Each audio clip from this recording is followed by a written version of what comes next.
이번 영상은 9.5절의 반복문 다루기 부분을 배워보도록 하겠습니다. 조건문과 더불어서 자바스크립트의 핵심 문법으로 반복문이 있는데요. 반복문은 지정한 조건이 참으로 평가되는 동안 지정한 블록문을 반복해서 실행하는 문법을 말합니다. 반복문에는 대표적으로 while, do while, for문이 있는데요. 하나씩 살펴보도록 할게요. 우선 첫 번째로는 while문입니다. 자, while 반복문의 기본 문법은 다음과 같이 생겼는데요. 이 while이라는 키워드 다음에 오는 소가로 안에 있는 조건식이 참으로 평가되는 동안 중괄호 안에 있는 블록문, 코드가 실행되게 하는 게 while 반복문의 특징입니다. 자, 그러면 한번 예제를 들어서 반복문을 사용해 보려고 하는데요. 자, 코드를 어떻게 작성을 할 거냐면 지금 보시는 것처럼 let num은 1이고 이제 num이 9999보다 작으면 반복을 해라 라고 이렇게 작성하도록 하겠습니다. 그리고 이렇게 작성한 다음에 하나의 반복문이 종료되기 직전에 이 num 변수에 들어져 있는 숫자 값을 1 증가시킬게요. 이렇게 코드를 작성하고 실행을 해보면 보시는 것처럼 이렇게 1부터 쭉 내려서 9999까지 정확하게 반복하여서 출력된 걸 확인해 보실 수가 있는데요. 바로 이러한 점이 반복문의 기본적인 메커니즘이라고 생각을 하시면 됩니다. 사람과 다르게 컴퓨터는 동일한 작업을 몇천, 몇만 번 반복을 해도 실수하지 않죠. 이게 프로그래밍이 가지는 가장 큰 장점이 아닐까라고 저는 생각을 하는데요. 그래서 어쨌든 간에 이런 식으로 while문을 사용하면 이제 특정 조건이 참여될 때 동안 반복문이 실행되는 걸 확인해 보실 수가 있는데요. 이제 우리는 이러한 반복문 같은 걸 사용할 때 항상 주의를 해야 되는 부분이 있는데 그게 뭐냐면 무한 반복문에 빠지지 않도록 주의를 해야 합니다. 여기서 말하는 무한 반복문이란 반복문이 종료되지 않고 무한히 실행되는 걸 말해요. 예를 들어서 이 다음과 같이 while 반복문 같은 경우도 6번째 라인에 이 부분에 코드가 없다라고 하면 바로 무한 반복문이 됩니다. 왜냐하면 지금 while이라는 반복문 조건으로 num이 9999보다 작을 때 출력하라라고 되어져 있는데 코드 어디에서도 이 num이 9999보다 커지는 경우의 수가 없습니다.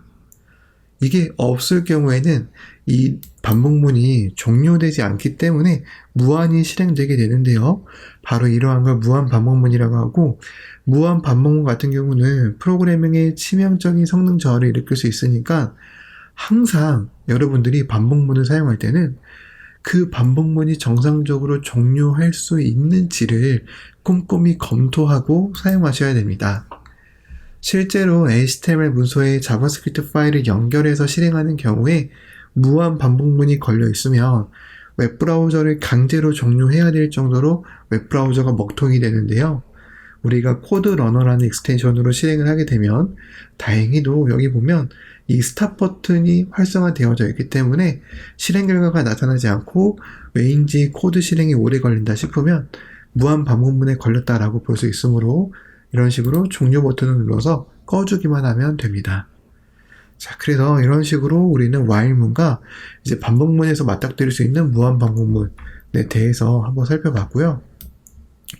이런 while문 말고 이제 또 다른 반복문을 알아볼 건데 바로 do while문입니다. do while문은 다음과 같은 문법 형태로 작성할 수 있는데요. 조건문이 참이면 실행할 구문을 해당 중괄호 블록에다가 작성을 합니다. while문이 do while문과 어떤 점이 다르냐면 while문 같은 경우는 조건이 참이되지 않으면 실행이 되지 않습니다. 그런데 do while문 같은 경우는 무조건 이 do에 해당하는 코드가 한 번은 실행되고 그 다음에 while 키워드의 조건문을 반복을 하기 때문에 do while문 같은 경우는 정리하면 무조건 한 번은 실행된다라는 점에서 일반적인 while문과 차이점이 있다라고 볼 수 있습니다. 예를 들어서 이 while문에 무조건 조건이 거짓이 되도록 false라는 값을 줄게요. 그리고 여기 do라고 이렇게 적어보도록 하겠습니다. 그러면 원래 while문 같은 경우는 조건식이 거짓이기 때문에 실행이 안 되는데 do while문 같은 경우는 무조건 첫 번째 한 번은 실행이 되죠.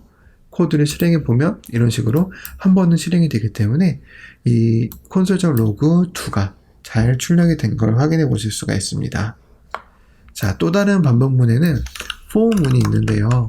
이 for문이 실무에서 굉장히 자주 사용하는 반복문 중 하나입니다.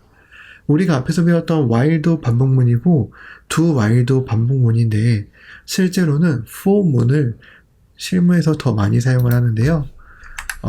for문의 기본적인 문법 형식은 이렇게 초기값과 조건식, 증감식을 작성하는 형태로 구성할 수 있습니다. 자, 예를 들어서 이렇게 하면 되는 거예요. 내가 0부터 5까지 반복 처리를 하고 싶다. 그러면 여기 초기값에 해당하는 i는 0 이런 거 이렇게 적어줍니다.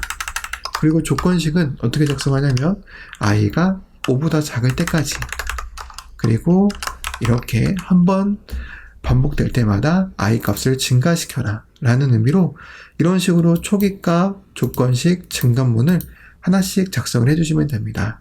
이때 각각의 구문 사이에는 세미콜론으로 구분을 한다라는 점 또한 잘 기억해 두시면 되고요. 이 상태에서 콘솔 로그 i를 출력을 해보면 0부터 5까지 출력되는 걸 확인해 보실 수가 있습니다.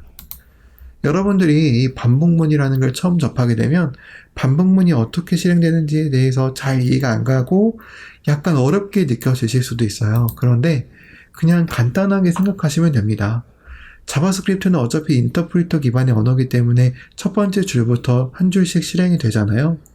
세 번째 줄에서 for문을 만나면 얘는 반복문인 거고, 이 반복문이면 어떤 특정 조건이 거짓이 될 때까지 반복을 해줘야 되는데 그 거짓이 되는 조건이 i가 5보다 클 때가 거짓이 되는 거고, 그렇게 되기 위해서는 내가 이 반복문을 처리를 해서 i가 5보다 커질 때까지 반복하면 되겠구나 정도로 생각을 하고 이해하시면 됩니다. 그래서 이 for문도 이 자세한 메커니즘을 세부적으로 들여다보면 일단 3번째 라인의 코드가 처음 실행이 되면 let i0은 1로 최초 한 번 초기화가 됩니다. 이 반복문이 진행되는 동안 최초로 한 번만 i가 0으로 초기화가 돼요. 그리고 그 다음 조건문을 비교를 해서 i가 5보다 작은지 확인하고, 현재 지금 i가 0이니까 당연히 5보다 작겠죠? 이 조건이 참이니까 이 블록문을 실행해서 0이라는 걸 출력시킵니다. 코드의 실행이 전부 다 끝나면 증감문 쪽으로 올라와서 증감문에 나타나져 있는 i 값을 1 증가하는 코드를 실행을 하고 다시 한번 조건문을 비교합니다. 이때 주의할 점은 이 초기값은 아까도 말했지만 반복문이 시작되는 최초 한 번만 실행이 되기 때문에 얘는 더 이상 두 번째 반복부터는 실행될 일이 없는 거죠. 자, 그럼 다시 돌아와서 i를 1로 증가시키고 다시 얘의 조건을 참을 확인을 하고, 참이면 이게 실행이 되니까 1이 찍히고, 또 1이 찍히면 올라가서 1을 증가시키고 비교하고 출력하고, 이러한 과정들이 겹치다 보니까 결국 5가 될 때까지 출력이 되고 6부터는 거짓이 되니까 반복문이 종료가 되는 걸 확인해 보실 수가 있습니다. 그래서 이처럼 for문을 사용한 반복문이 있다라는 걸 기억해 두시면 되고요. 이 for문 같은 경우는 일반적으로 잘 사용하는 형태는 아닌데, 자, 이런 식으로 for문 안에 for문을 중첩해서 사용할 수 있어요. 제가 한번 작성을 해볼게요.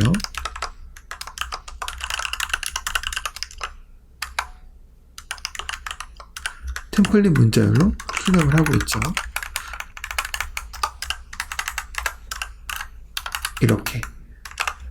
이렇게 for문 안에 for문이 사용되는 형태를 다중 반복문이라고 부르는데요. 이 다중 반복문 같은 경우는 while도 되고 do while도 돼요. 근데 일반적으로 while이나 do while에서는 다중 반복문을 사용하지 않고 문법적으로 허용이 되는 것과 실무에서 사용하지 않는 것은 차이가 있는 겁니다. 자, 그래서 다중 반복문은 이런 for문으로 많이 사용을 하는데, 이 다중 반복문이 처음에 이 실행되는 원리가 잘 이해가 안 가실 수도 있어요. 그래서 좀 자세히 들여다봐야 되는데, 우선 이 3번째 라인이 실행되면 i는 0으로 최초 한번 초기화가 되죠. 그리고 여기에 조건을 비교해서 참이면 중괄호 안에 있는 블럭문을 실행합니다. 그래서 처음에 i는 0으로 초기화가 되고 조건이 참이어서 i는 0이라고 출력이 되고, 그 다음 5번째 라인에 반복문을 또 만납니다. 그러면 k는 0으로 초기화가 되고 k는 2보다 작으니까 얘를 k는 0으로 출력을 하고요. 한번 반복 끝나면 다시 위로 올라가서 증가문 실행하고 조건 비교, 출력해서 1이 출력이 되는 거고, 또 올라갔을 때 k가 2가 되었을 때는 얘가 거짓이니까 실행되지 않고, 그 다음 이 전체의 gat에 있는 블럭문도 종료가 되기 때문에 얘의 이 증가문으로 이렇게 올라가는 겁니다. 그래서 i는 1이 되고 1이 되어서 조건문이 참이니까 이렇게 출력이 되는 거고, 다시 한번 내부에서 반복문을 만났는데 이때의 반복문은 이 중괄호에 있는 코드가 다시 실행되는 개념이라서 이 겉에 있는 for문과는 다르게 k는 0이라는 게 다시 한번 실행이 됩니다. 그냥 새로운 문법을 다시 만났다고 가정을 해보시면 되는 거예요. 그래서 k는 0으로 다시 초기화가 되고 또 0, 1 이렇게 출력이 되다가 이 반복문이 끝나면 다시 올라가서 이 겉에 있는 걸 i를 1을 증가시키고 거짓이면 실행시키지 않고, 뭐 이러한 식으로 다중 반복문이 실행이 되게 되는 겁니다. 따라서 처음에는 이런 다중 반복문의 실행 원리가 잘 이해가 안 가실 수도 있기 때문에 다중 반복문도 여러분들이 직접 코드를 작성해 보시면서 작동하는 원리에 대해서 꼼꼼히 확인해 보시길 권장드립니다. 자, 그리고 이러한 포문을 사용해서 이제 우리는 배열과 같은 자료형도 반복을 할 수가 있는데요.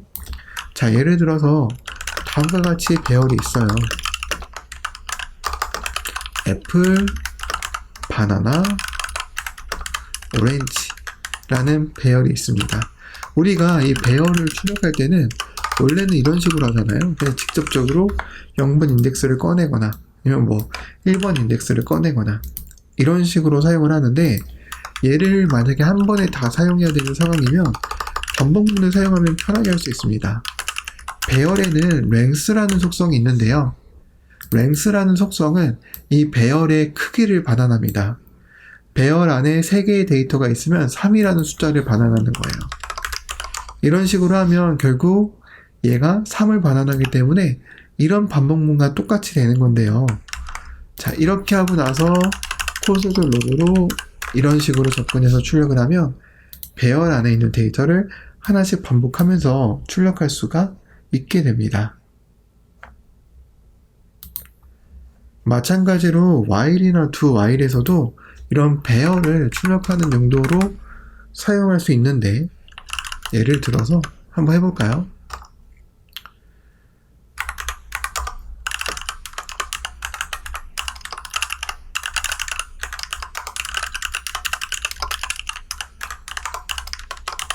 이렇게 작성하면 while문에서도 배열을 반복할 수 있습니다. 가끔 가다가 이 익스텐션이 실행을 해도 아무것도 안 나올 때가 있어서 이럴 때는 다시 한번 실행 버튼을 눌러주시면 되고요. 보시면 이런 식으로 while문으로도 배열을 반복할 수 있는데, 근데 여러분들이 보셨을 때 확실히 for문으로 반복했을 때와 이제 while문으로 반복했을 때 이런 두 코드를 놓고 비교를 해보면 for가 더 간단해 보이는 걸 아실 수가 있죠. 이러한 이유로 while이나 doWhile도 충분히 배열을 반복할 수 있는데도 불구하고 주로 배열을 반복할 때는 for문을 주로 사용해서 반복을 하고요. 그리고 이런 일반적인 for문 말고 forIn이라는 특별한 문법도 제공하는데, in이라는 키워드 오른쪽에는 반복의 대상이 되는 배열을 적고 왼쪽에는 인덱스를 이렇게 적습니다. 그리고 여기에 인덱스는 뭐냐면 해당 배열을 반복을 해서 0번 인덱스, 1번 인덱스, 2번 인덱스라는 012라는 인덱스 번호가 반환이 돼요. 이걸 이용해서 이런 식으로 반복 처리를 할 수도 있습니다. 자, 그리고 이거는 객체도 반복할 수 있는데요. 자, 예를 들어서 철수, 이런 객체가 있다. 그리고 오른쪽에 객체를 반복할 거고, 객체 같은 경우는 키가 반환이 되거든요. 그래서 이런 식으로 반복문을 구성하면 객체도 이런 식으로 반복해서 값을 출력할 수 있다는 것도 같이 기억을 해두시면 될 것 같습니다. 자, 이제 마지막으로 break와 continue라는 키워드를 한번 살펴보도록 할 건데요. 자, 우리가 이렇게 반복문을 하나 구성을 했을 때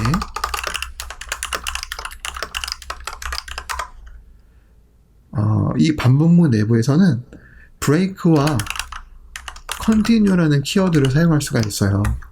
이 각각의 키워드는 어떠한 역할을 하냐면 break는 그 즉시 반복문을 종료시키는 역할을 하고 continue는 해당 루프를 반복하는 해당 루프를 다시 건너뛰는 역할을 합니다. 어떤 의미인지 자세히 보여드릴게요. 콘솔적 로그 i를 출력하는데 여기에서 비교를 하는 거예요. i가 3이면 break 해라, 이런 식으로요. 자, 그러면 이 코드는 어떻게 실행이 될까요? 0, 1, 2만 출력이 되고 더 이상 출력되지 않습니다. 왜냐하면 i가 3이 되는 순간 3을 출력하지 못하고 브레이크 되기 때문에 반복문이 종료가 되거든요. 그래서 이렇게 반복문이 종료가 되어서 이 특정 조건에서 반복문이 그 즉시 종료가 되는 걸 확인해 보실 수가 있고요. continue는 뭐냐면 이 조건에 해당하는 부분의 반복문을 건너뛰어요. 그래서 i가 3일 때는 그 다음 코드를 실행하는 게 아니라 바로 건너뛰어서 이 증가문 쪽으로 넘어오게 됩니다. 코드를 실행해 보면 이런 식으로 다시 한번 실행을 해봤을 때 3번만 빼고 0, 1, 2, 4가 출력되는 걸 확인해 보실 수가 있죠. 3번이 빼진 이유는 이 continue 때문에 해당 루프가 이렇게 건너뛰어졌기 때문입니다. 이게 바로 break와 continue 키워드가 가지는 역할이다 라고 생각을 하시면 됩니다. 이런 continue와 break는 제가 지금 for문을 기준으로 설명을 드렸지만 while문에서도 사용할 수 있고요. do while문에서도 사용할 수 있습니다. 그렇기 때문에 여러분들은 그냥 이러한 키워드로 반복문을 즉시 종료하거나 해당 반복문의 진행을 건너뛰게 할 수 있다는 것만 잘 기억을 해두시면 될 것 같네요.